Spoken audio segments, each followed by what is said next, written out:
10 minutes for a Q&A, and we have some questions from the audience. So why don't I just pose these questions one by one, and then we can conclude at the top of the hour and take a short break. So first, Professor Kaur, I have a question for you. I'm just going to read this. So, Indian law of unjust enrichment seems to be rather flexible and wide. Does this affect foreseeability, and thus does it violate the rule of law principle, which requires foreseeability?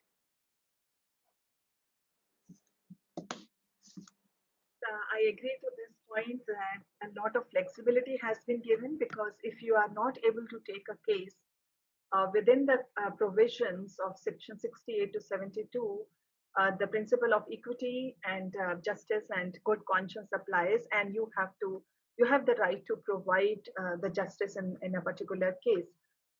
But wherever I have seen those cases where even the reference has been made to the principle of unjust enrichment without going into the discussion that how in this particular case unjust enrichment applies, I don't see that any injustice has been done. So the court has used this principle wherever they find a gap, right? Wherever there is a gap in the statutory provision or in other, earlier decided cases, they fill the gap with unjust enrichment. They try to give the benefit. So when it comes to forcibility or predicament, I don't think that it is going against the rule of law. But yes,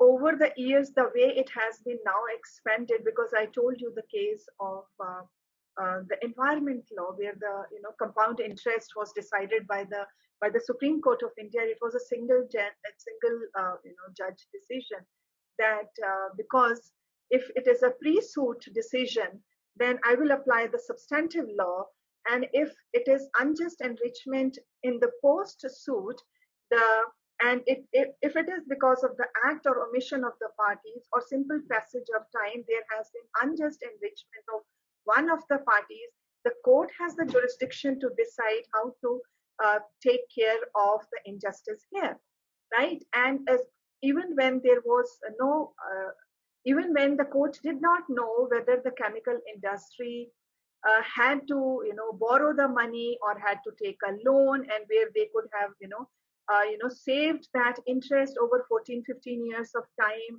and that is why they have been unjustly enriched.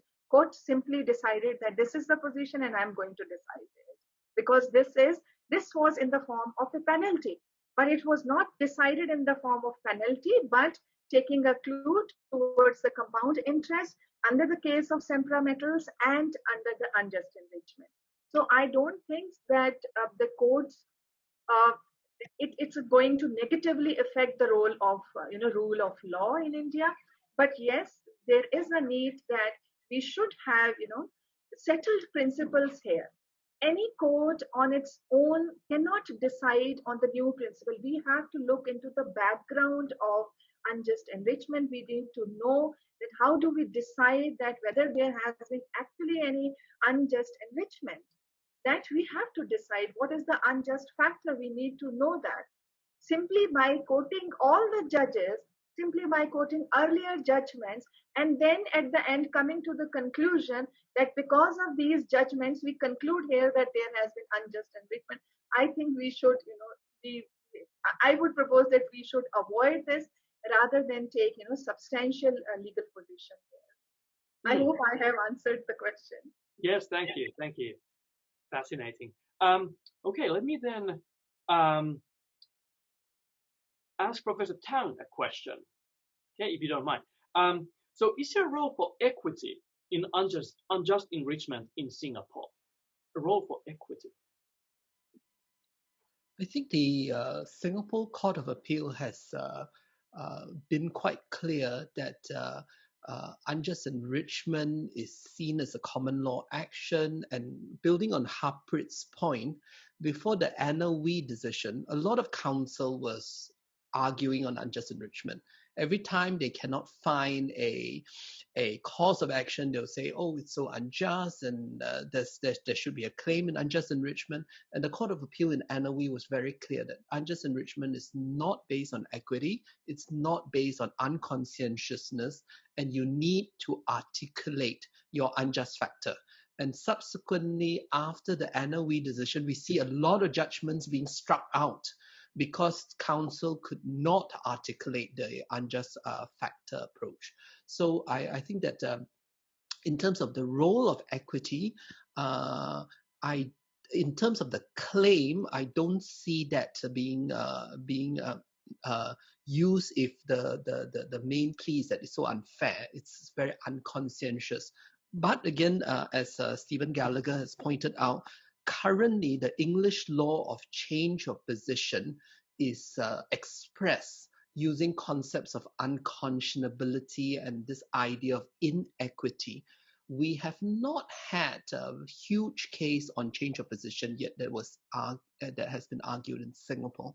And therefore, I think if there's a role for equity, it would slip in the change of position defense to see whether it's unconscionable for the change of position defense to operate. So I see that in that limited context. Thank you. Okay, thank you, Professor Tang. Arthur, if you don't mind, I will discriminate against our colleagues and pose a final question to Ms. Lin. So you addressed this a little bit, but let me ask this nonetheless. So is the supplementary role of unjust enrichment in Macau, is it inherited from Portuguese law, or is this something special to Macau? And if it is special to Macau, did lawmakers copy this from somewhere? Did they copy it from somewhere? Thank you. Actually, this is not something special only in Macau. It was inherited by the Portuguese law, but as my article has mentioned, as I was mentioned just now, is that although this characteristic is implemented into the legal system, and but it was very controversial, between the Portuguese scholars and also the Macedonian scholars, and this is not followed by the German civil law because, as we know that in Germany, they do not have this characteristic in their law of unjust enrichment. But this is a very controversial one because in the first draft of the Portuguese new civil code back then, the drafter, Fachstecher, he didn't give this. His reasoning is that it's no way, no justification to implement this characteristic into the legal system just to impede, the victim to choose between which remedies he wants to use. But then in the review of the government, of the Portuguese government back at that time, the team led by Antunes Vela, another famous scholar in this country, he just put this characteristic into the legal system.